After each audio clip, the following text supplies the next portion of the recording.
जिला कुल्लू के मुख्यालय में साथ लगते भुंतर में 17 जनवरी को एक बस और ऑटो की आपस में टक्कर हो गई थी, जिसमें ऑटो में सवार 2 युवक गंभीर रूप से घायल हो गए थे। ऐसे में इस मामले में भुंतर पुलिस की टीम ने सड़क दुर्घटना का सारा इल्जाम ऑटो में सवार युवक पर लगाया है, जबकि लोगों का कहना है कि सच्चाई कुछ और है। इसी मुद्दे को लेकर परगाड़ू गांव के दर्जनों ग्रामीण ढालपुर में एसपी कार्यालय पहुंचे और एक लिखित पत्र भी सौंपा। दुर्घटना के शिकार युवक के पिता गंगाराम ने एसपी कुल्लू से गुहार लगाई कि इस मामले में भुंतर पुलिस सही तरीके से जांच नहीं कर रही है। ऐसे में उन्हें उचित निर्देश दिए जाएं और इस मामले की सही तरीके से छानबीन की जाए। दुर्घटना के शिकार युवक के पिता गंगाराम ने बताया कि 17 जनवरी को भुंतर में एयरपोर्ट गेट के पास एक बस और ऑटो की टक्कर हो गई थी। स्थानीय लोगों ने पुलिस के समक्ष भी यही बात कही थी कि निजी बस चालक ट्रक को ओवरटेक कर रहा था, जिसके चलते सामने से आ रहे ऑटो को भी टक्कर मार दी। ऑटो में उनका बेटा और एक कर्मचारी सवार थे, जिसमें दोनों बुरी तरह से घायल हुए और दोनों का इलाज पीजीआई चंडीगढ़ में किया जा रहा है। जब वो वापस आया तो उसे पता चला कि भुंतर पुलिस ने दुर्घटना का सारा इल्जाम उसके बेटे पर ही लगा दिया है। ऐसे में अब एसपी से मांग रखी गई है कि वो इस मामले में दोबारा से छानबीन करे, ताकि पूरी सच्चाई सामने आ सके। वहीं इस मौके पर मौजूद बीजेपी नेता आदित्य विक्रम सिंह ने कुल्लू पुलिस से आग्रह किया कि इस मामले की पूरी सही तरीके से छानबीन की जाए।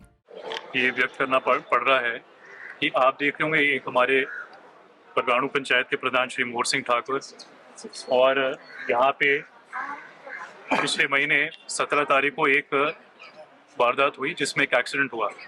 उसमें बस और एक ऑटो इनके बीच में एक्सीडेंट हुआ। ये वारदात पिछले 17 तारीख की बात है और उसमें जो 2 युवक थे वो चोटग्रस्त हुए और गंभीर उनको चोटें आई। उसके बाद उनको पीजीआई ले जाया गया और आज भी इनके जो बेटे हैं जिनका नाम कार्तिक है, वो आज के दिन भी पीजीआई में उपचाराधीन है। और जो दूसरा जायद उसका नाम है, वो मुजफ्फरनगर का युवक है, उसको तो बहुत गंभीर चोटें आई। उसके बेचारे उसको अब 2 रॉड लगी हैं और कुछ दिन बाद जब उसको डिस्चार्ज किया गया तो आप समझ सकते हैं कि उसका जीवन तो अब कितना कठिन है। मगर मुद्दा आज ये है कि आप देख रहे हैं कि कितनी तादाद में महिलाओं को और यहाँ पे पंचायत के लोगों को यहाँ पे आना पड़ा इंसाफ के लिए। और ये बात तो इन्हें एसपी महोदय से रखनी थी, मगर एसपी शायद अभी बैठे हैं नहीं अपने कार्यालय में। तो एएसपी जो चौहान जी हैं उनसे मुलाकात हुई और इन्हें अपने वहाँ पे मांगे रखी हैं। सबसे पहली बात तो ये है कि जो वारदात ये हुई, जो 17 तारीख का जो मैंने आपको दिनांक बताया, उस समय जो ये घटना हुई, जो उसमें पुलिस के कर्मी आए मौके पर, उनकी जो रिपोर्ट है उससे ये संतुष्ट नहीं है। वहाँ पे एक चश्मदीद थे और जो वहाँ की जो वीडियो भी बनाई गई, इनके पास वो वीडियो है। आज के दिन ये जो एएसपी जिन पे ये मांग पत्र रखा, उनको ये वीडियो सौंपी गई है, उनको अभी इस समय दी गई है। तो ये जितने यहाँ के वहाँ के निवासी हैं, ये यही अपनी चिंता व्यक्त करने आए हैं कि महीना हो गया और पहली बात तो उस समय जो इनने अपनी रिपोर्ट दर्ज की, जो पुलिसकर्मी आए थे और इसमें इन्वेस्टिगेटिंग ऑफिसर आए थे, उनके तरीके से ये संतुष्ट नहीं है। क्योंकि इसमें उल्टा जो ऑटो चालक है, ये तो केस उस पर उल्टा बना दिया कि गलती उसकी है, जबकि इनके पास चश्मदीद जो वहाँ पे है उसकी भी वीडियो, उसका भी बयान इनके पास है। साथ में और भी कुछ इनके पास सबूत हैं जो वीडियो के आधार पे अभी एएसपी महोदय को सौंपी गई है। कुल मिला के सबसे पहले मैं इसी मुद्दे पे बात करूंगा। हम ये चाह रहे हैं जितने भी हमारे यहाँ पे परगाणु पंचायत के लोग हैं, वहाँ पंचायत के जो गांव के लोग हैं, सबसे पहले तुम ये चाहेंगे कि आज तथ्यों के आधार पे जो एविडेंस इनको दी गई है, उसके आधार पे जल्द से जल्द इस पर कार्रवाई हो, उचित कार्रवाई हो और सबूतों के आधार पे, तथ्यों के आधार पे ये कार्रवाई हो और इस पे समय अनुसार आगे कार्य बढ़े। जो एसपी महोदय, उन्हें अपनी तरफ से तो ये बोला है कि इस पे ये कार्रवाई की जाएगी और साथ ही में क्योंकि आजकल आप जानते हैं कि कोर्ट आजकल बंद है, तो उनको ये भी आश्वासन दिया गया उनके द्वारा कि जैसे कोर्ट खुलेगा इसमें सबूतों के आधार पे ये केस को आगे बढ़ाया जाए। मैं कुल मिला के मैं तो ये भी बोलना चाहूँगा कि देखिए कुल्लू में कितनी आपराधिक घटनाएं बढ़ रही हैं। पिछले कल की बात है, शायद सरवरी में ये हुआ, वहाँ जो एक दुकानदार है उसके साथ भी एक आपराधिक मामले की घटना हुई है, जहाँ पे उस पर चाकू से वार किया गया। और आप देख रहे हैं कि ये पीछे अगर आप मनाली की बात करें, वहाँ भी जब विंटर कार्निवल था, वहाँ भी एक युवक के साथ स्टेज पर ये ऐसी वारदात हुई।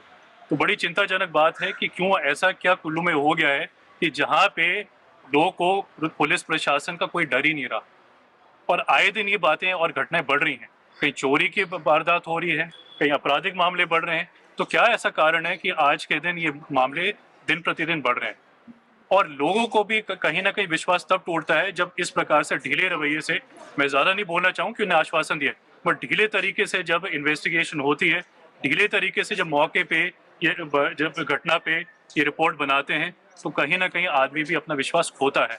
और यही कारण है कि महिलाओं को और यहाँ पे जो गांव के लोगों को इतनी तादाद और इतनी संख्या में आना पड़ा। अगर उचित तरीके से कार्य होता तो शायद ये इनको यहाँ पे मौके पे और पुलिस कार्यालय पे यहाँ पे आना नहीं पड़ता, अपनी बात को रखने के लिए इतनी दूर से यहाँ पे आने की आवश्यकता नहीं पड़ती। तो मैं अंत में तो यही निवेदन करूंगा कुल्लू के प्रशासन से और कुल्लू के जो पुलिस प्रशासन है कि मैं तो यही चाहूंगा कि आने वाले समय में आपका तौर तरीका ऐसा हो कि घटनाएं कम से कम हो, आपराधिक मामले घटे। हमको पूर्ण विश्वास है कि पुलिस प्रशासन भी अपना काम उपयुक्त तरीके से करेगा, अच्छे तरीके से करेगा। और यहाँ पे जो लॉ एंड ऑर्डर, हमेशा कुल्लू एक शांतिप्रिय जिला है और आने वाले समय में भी ऐसी शांति और शांति का माहौल बने, मैं तो ये ऐसा चाहूँगा, ऐसे मैं सोच रखता हूँ। और मुझे विश्वास है पुलिस भी इस तरीके से आगे अपना कार्य करेगी और ये जो मामला है ये तथ्यों के आधार पे और समय अनुसार इस कार्य पे अपनी तफ्तीश करेगी। पंजाब केसरी टीवी के लिए कुल्लू से दिलीप ठाकुर की रिपोर्ट।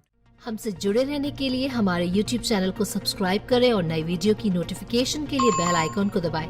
अगर आप ये वीडियो Facebook पर देख रहे हैं तो लाइक जरूर करें और ज्यादा से ज्यादा शेयर करें। इसी तरह के और भी अपडेट्स के लिए फॉलो करें हमारा Instagram पेज himachal.ke।